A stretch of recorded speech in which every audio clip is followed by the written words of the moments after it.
महिलांच्या जीवनामध्ये 50-55 नंतर म्हणजे थोडक्यात 60च्या आसपास अजून एक माहेर ॲड होतं, मैत्रिणीचं घर. ते कसं होतं बघा, काय होतं की लेकरं बाळं त्यांच्या भावविश्वात रमतात, कामानिमित्त आपल्यापासून दूर जातात. पुन्हा एकदा आपण दोघांपासून घराची सुरुवात झालेली असते, परत दोघंच जणं घरात उरतात आणि मग अशा वेळेस आपल्याला पण कुठून तरी रुटीनमधून थोडंसं 2 दिवसाचा विरंगुळा हवा असतो. मग मैत्रीण अशा वेळेस एखादी मैत्रीण आपल्याला म्हणते की ये माझ्याकडे, किंवा आपण म्हणतो मैत्रिणीला ये माझ्याकडे 2 दिवस, कारण निवांत वेळ असतो आपल्याला.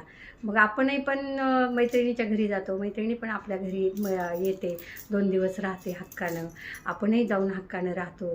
मैत्रीण आपले सगळे लाडकोड पुरवते, आपल्याला काय हवं नको बघते, खाणं असो फिरणं असो, आणि सगळ्या गोष्टी इतकं मायानं प्रेमानं करते ना की असं वाटतं अरे आपण माहेरीच आलो.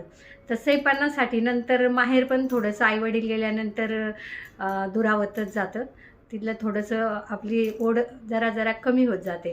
त्याची कारणं विविध असतील, पण एक हक्काचं पुन्हा एक माहेर आपल्याला मिळतं. मैत्रिणीचं घर म्हणजे हे हक्काचं माहेर असतं असं मला वाटतं. आणि म्हणून मी तर असं म्हणेल की मी खूप भाग्यवान आहे. मला अशा खूप चांगल्या मैत्रिणी लाभल्यात की त्यांच्या घरी मी हक्कानं जाऊन राहते, 2 दिवस कोड कौतुक करून घेते, त्याही माझ्याकडे येऊन राहतात, मीही त्यांचं कोड कौतुक करते. असं एकमेकींचं माहेर पण आम्ही करत असतो. काय